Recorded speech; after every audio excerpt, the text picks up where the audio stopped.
I was a flight instructor on A6 aircraft. And so I had a little portable typewriter, and I'd sit on our dining room table and try to write flying stories, but I didn't have a plot.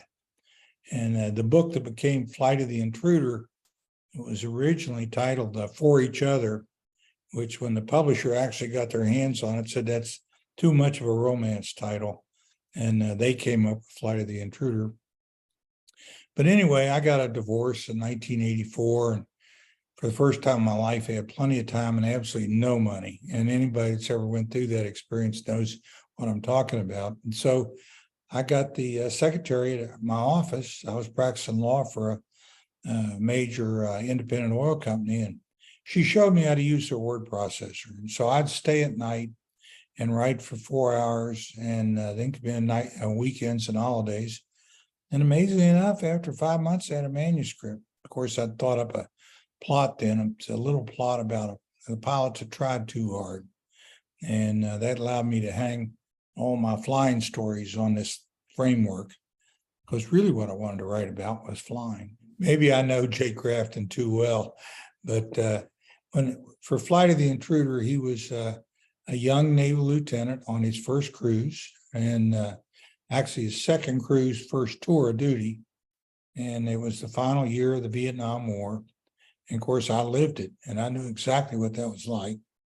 But he wasn't wise. He wasn't witty. He didn't have any great insight into the Vietnam experience, but he did try to always do the right thing, regardless of the consequences.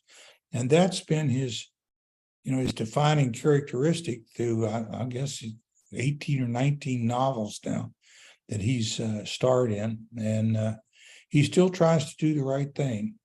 And, I remarked before, most of us know what the right thing to do. It's doing it that's hard, and also paying the price. Sometimes there's a huge price for doing the right thing. And so Jake was, I thought, a man for our time, when so many people didn't want to do the right thing, or they decided it would be unpopular to do the right thing. He stands out, and I think he still does. And so the people still buy Jake Grafton books. The thing that I had done from 1973, and as time allowed, I wrote flying stories. I tried to put you in the cockpit and take you flying and give you the feel of the emotion of flying a high-tech jet. I actually, from 73 to 75, while I was working on my kitchen table, I was a flight instructor on A6s. So I flew A6s during the day and tried to write about it and capture it at night. So I had that down fairly well. It's the rest of the novelist's craft that has sort of escaped me, that I had to acquire, like characterization, plot, setting, pacing, all those things. And it comes hard, but a lifetime of reading helps. But I always tell people, when they say, I want to be a writer, and the answer is, what do you read? If you're not a reader, then you're not going to make it. So many people work a career doing something, and then they retire. They own a PC, just like the one in front of me. They say, I'm just going to sit down and write a novel. Well, if you haven't been writing for all those years, creative writing, you're starting from scratch. Well, I was really lucky. The airplane I flew had a 2-man crew, and they sat side by side, pilot on the left and the bombardier navigator, or BN, on the right. So that offered huge dramatic possibilities that you won't get in a single seat airplane. And so I played that for all it was worth. And I thought the movie, with the characters they had, I thought they did a good job with that. And but really what the book was about was the emotions of flying, especially in combat. 1 second you're on top of the world, you've dodged the flak, and now in an instant later, you're hanging your life out and you're scared to death. And so the emotions run the gamut. I always said you could do a year of living in a minute. And that, of course, was one of the actual attractions to combat flying, because it was 200 proof life. This was the straight stuff, and you get a lot of it. And of course, you can burn out on it. And when you get back to the ship, you have to make a carrier landing, and then you're exhausted. You're absolutely wrung out. And then but you made it back, and oh, it was so wonderful, and you're alive, and you're busy telling everybody all about it. Then you get down to your stateroom, and you got to do it again tomorrow. And that's when reality hits, and there's no end. You got to keep going. And so I think those are emotions that every combat aviator has had to deal with in one way or another. And what I tried to do in Flight of the Intruder was capture everybody's experience, not just mine. Nobody would want to read about Steve Coonts' adventures in Vietnam. What they wanted to read about was everybody's adventures. So the book is the lore, the time and the place. The characters are invented to tell the fictitious story of Jake Grafton, the pilot that tried too hard. And to the extent that all these combat aviators read the book, loved it, handed it to their wife and said, read this. This is what I did in Vietnam. This is what it was like. To that extent, I'm very proud of the book. I was the most surprised man on planet Earth. I just wanted a book to be published would have my name on the cover. They could have had it for nothing if they'd given me one free book. And when the Naval Institute agreed to pay me $5,000 and give me 6 free books, I thought I'd cut a fat hog. This was wonderful. And then when the thing became a bestseller, I was stunned. I was the most amazed man in America, and still have to pinch myself occasionally. But obviously, the success of that book, 28 weeks on the bestseller list, opened the door to commercial publishing. And I thought writing was a lot more fun than practicing law, which is what I was doing at the time. And so I've never went back. I wouldn't represent you on a parking ticket. Tommy is a rebel, and he keeps telling you, he'd sort of like to be out of the CIA, and he'd like to be a full-time burglar.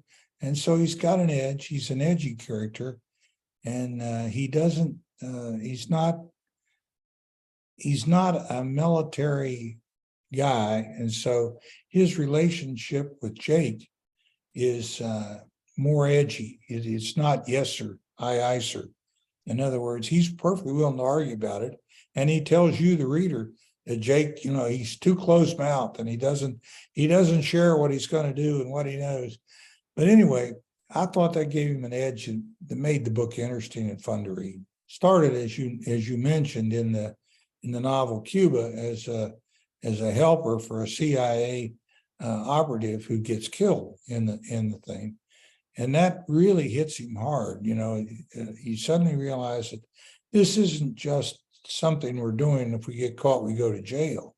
This is all the chips are on the table. And that helps him grow up. He tells Jake in that one that he can't kill anybody. And, then he finds out, oh, yes, I can, and I'll kill for my friends. And I think that he evolved. He had to evolve, or he couldn't be Jake. He couldn't be Jake's go-to guy. He couldn't help Jake solve the dilemmas that were presented by the plots. But eventually, I got to the point. I thought, I'd like to give Tommy his own novel, and I'd like to tell it in the first person. I have played around with first person in short stories, but I'd never written a novel. It was just the character has to tell the whole story, and all he knows is what he can see.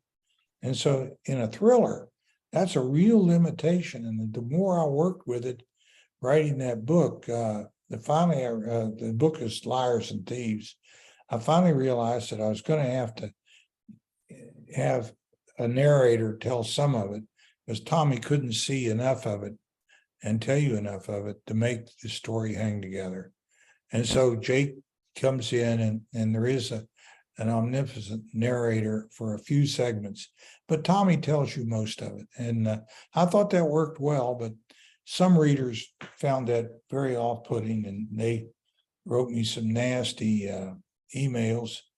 But then, after a while, all those dropped. people just pick it up and they say, Tommy's going to tell his story in his own words. And so that works pretty well, I think. I was just going to write about flying, and, you know, I wasn't going to get emotionally involved. Then I realized I was writing a Vietnam novel with all the baggage that comes with that. And I had a friend who was a psychotherapist, and he was holding sessions, you know, group therapy sessions once a week for Vietnam veterans from all the services. And so I started attending those. I think I went to about 10 of them and learned a lot, and got to examine this baggage. And anyway, when I finished Flight of the Intruder, I swore to myself I'd never write another Vietnam book. And of course, I broke that vow whenever Barrett Tillman and I did Dragon's Jaw. But other than that, I left Vietnam behind me when I finished Flight of the Intruder. And Jake leaves Vietnam behind in the book, in the novel. And that is fiction. Very, very few veterans ever did that. They all carried it with them and learned to live with it in some way, or failed to live with it. And so the Vietnam veterans were not treated like the veterans are today. When people say, thank you for your service, nobody thanked them. They spit on them in airports. And, you know, wearing your uniform through an airport was going to be a really bad experience. And it was for so many of my friends.